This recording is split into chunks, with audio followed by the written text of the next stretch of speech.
Hello everyone. BCom part first year के business management के paper में आज मैं आपको बिजनेस लॉ, जो कि आपका बिजनेस मैनेजमेंट का सेकंड पेपर है, उसके सिलेबस के बारे में बताने जा रही हूँ।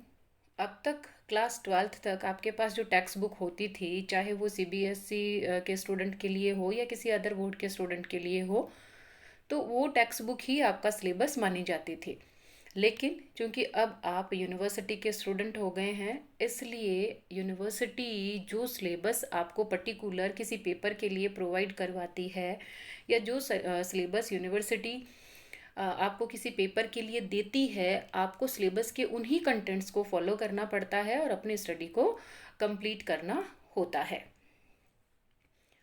बिजनेस लॉ बिजनेस मैनेजमेंट का सेकंड पेपर है। फर्स्ट पेपर के रूप में आप प्रिंसिपल्स ऑफ मैनेजमेंट पढ़ने वाले हैं, जो कि आप पहले पढ़ भी चुके हैं और उसके बारे में बहुत कुछ आप जानते हैं। लेकिन बिजनेस लॉ आपके लिए एक नया पेपर है। बिजनेस लॉ में कुछ एक चीज़ें ऐसी हैं जो जिसके बारे में आप शायद जानते हैं। जैसे यदि मैं एलएलपी की बात करूं, लिमिटेड लाइबिलिटी पार्टनरशिप एक्ट की या कंज्यूमर प्रोटेक्शन एक्ट की, तो इसके बारे में थोड़ा थोड़ा नॉलेज आप सभी रखते हैं। लेकिन ओवरऑल बिजनेस लॉ में जो कंटेंट आप पढ़ने वाले हैं वो आपके लिए नए रहेंगे। तो आज मैं आपको इसके सिलेबस के बारे में बताऊंगी कि बिजनेस लॉ में आप क्या क्या पढ़ने वाले हैं। जैसा कि आप जानते होंगे कि यूनिवर्सिटी का जो सिलेबस है वो 5 पार्ट्स में डिवाइडेड है। 5 parts means unit first, unit second, unit third, unit fourth और यूनिट फिफ्थ। ये 5 पार्ट्स आपके पूरे सिलेबस को कवर करते हैं। तो आपको अपनी स्टडी इन्हीं 5 यूनिट्स को कवर करते हुए करनी होती है। और एग्जामिनेशन का जो पैटर्न रहेगा वो इस तरह से 5 पार्ट्स में नहीं आता है। वो आपका सेक्शन में डिवाइड होकर के आता है, ए सेक्शन, बी सेक्शन और सी सेक्शन। लेकिन जो आपका सिलेबस है, जो कंटेंट्स हैं, वो कंटेंट्स आपके इन 5 यूनिट्स में आएंगे।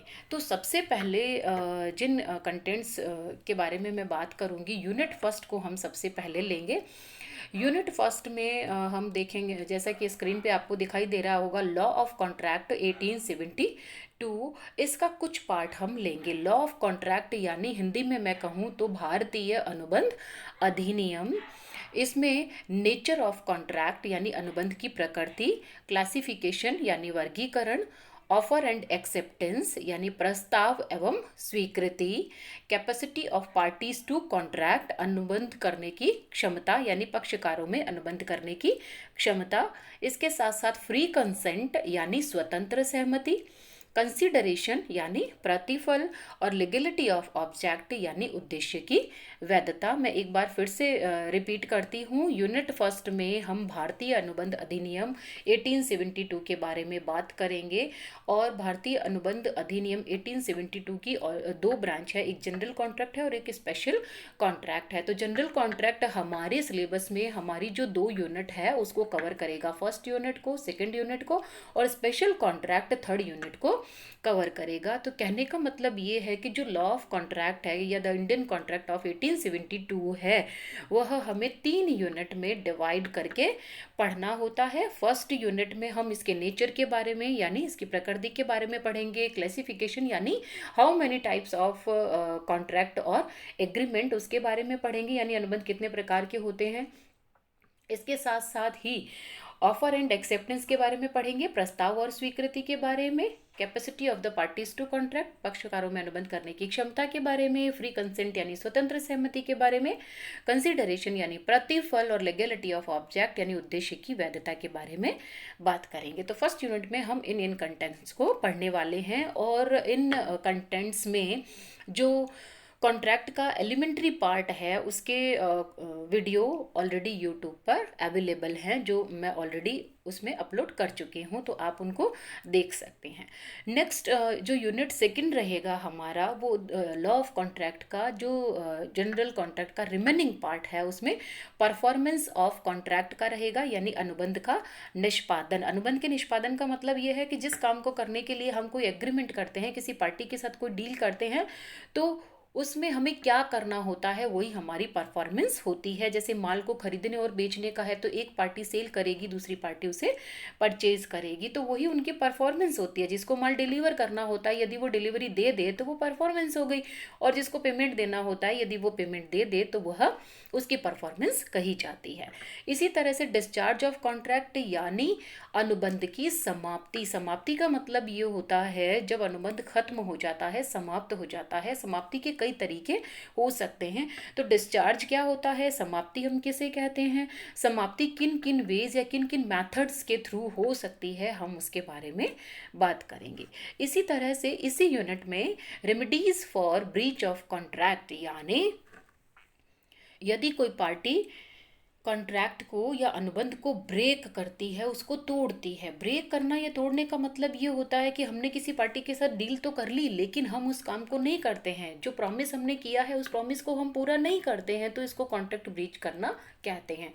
या हम जिस कंडीशन को लेकर के किसी कॉन्ट्रैक्ट को करते हैं तो हम उस कंडीशन को पूरा नहीं करते हैं, तो ऐसी स्थिति में जो कॉन्ट्रैक्ट होता है वो ब्रीच हो जाता है, या वह खंडित हो जाता है या भंग हो जाता है। तो ऐसी सिचुएशन में जो एग्रीव्ड पार्टी होती है, अब सवाल ये उठता है कि एग्रीव्ड पार्टी कौन सी होती है।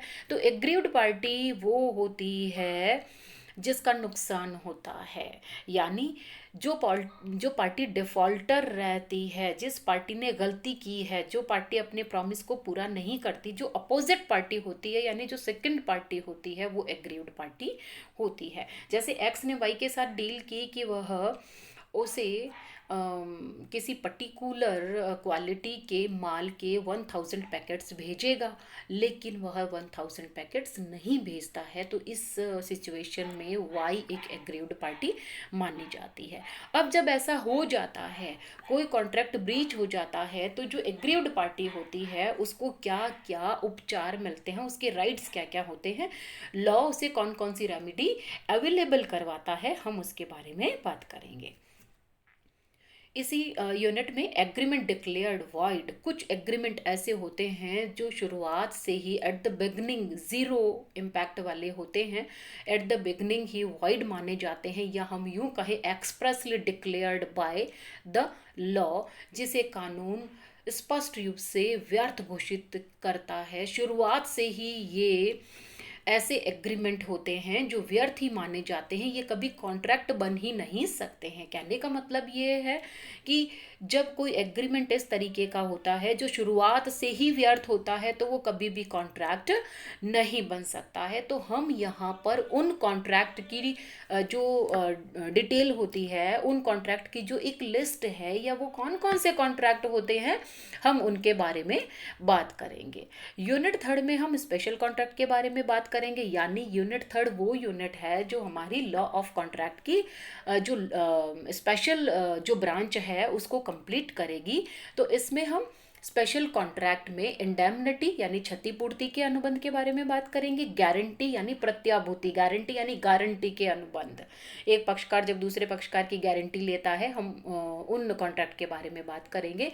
बेलमेंट यानी निक्षेप के अनुबंध होते हैं, और प्लेज यानी गिरवी के अनुबंध, और एजेंसी यानी एजेंसी भी कह सकते हैं और अभिकरण भी आप इसे कह सकते हैं। ये जो 5 कॉन्ट्रैक्ट्स हैं, ये 5 कॉन्ट्रैक्ट्स आपके स्पेशल कॉन्ट्रैक्ट की ब्रांच में आते हैं। क्षतिपूर्ति के अनुबंध, गारंटी के अनुबंध, निक्षेप के अनुबंध, गिरवी के अनुबंध और एजेंसी के अनुबंध, यानी indemnity, law of guarantee, contract of guarantee, contract of bailment, contract of pledge और कॉन्ट्रैक्ट ऑफ एजेंसी। ये स्पेशल कॉन्ट्रैक्ट की 5 ब्रांच है जिसके बारे में हम यूनिट थर्ड में पढ़ने वाले हैं। अब ये यूनिट थर्ड जहाँ आपके फिनिश होती है, वहाँ लॉ ऑफ कॉन्ट्रैक्ट लगभग आपका कंप्लीट हो जाता है। यूनिट फोर्थ में हम एलएलपी एक्ट 2008 पढ़ेंगे, लिमिटेड लाइबिलिटी पार्टनरशिप एक्ट यानी सीमित दायित्व साझेदारी अधिनियम। तो साझेदारी के बारे में आप सभी जानते हैं। अब साझेदारी का जो मॉडर्न फॉर्म है, जो रूप है, वो एलएलपी रहता है, यानी पार्टनरशिप और कंपनी के बीच का जो रास्ता है वो एलएलपी होता है, यानी लिमिटेड लाइबिलिटी पार्टनरशिप एक्ट के रूप में हम पढ़ने वाले हैं। इसी तरह से जो सेल ऑफ गुड्स एक्ट है 1930, ये भी आपकी जो फोर्थ यूनिट है उसका पार्ट माना गया है, यानी माल विक्रय अनुबंध या वस्तु विक्रय अनुबंध 1930। किसी टाइम में जब बिजनेस का रूप इतना बड़ा नहीं था, जब बिजनेस में इतनी टेक्निक्स नहीं थी, जब इतना डेवलपमेंट नहीं था, इतना मॉडर्नाइजेशन नहीं था, मार्केटिंग अपने मॉडर्न फॉर्म में नहीं था, उस समय ये सारे लॉ ऑफ कॉन्ट्रैक्ट के ही पार्ट थे। लेकिन अब ये अपने आप में अपनी एक अलग पहचान रखता है सेल ऑफ गुड्स एक्ट 1930 के रूप में। लास्ट जो यूनिट रहेगी हमारी, यूनिट फिफ्थ रहेगी, उसमें हम दो एक्ट पढ़ने वाले हैं। कंज्यूमर प्रोटेक्शन एक्ट 1986 और इंफॉर्मेशन टेक्नोलॉजी एक्ट 2000। यानी कंज्यूमर प्रोटेक्शन एक्ट तो आप ऑलरेडी पढ़ा हुआ है आप लोगों ने, जितना मैं समझती हूँ कंज्यूमर प्रोटेक्शन एक्ट के बारे में स्टूडेंट जानते हैं।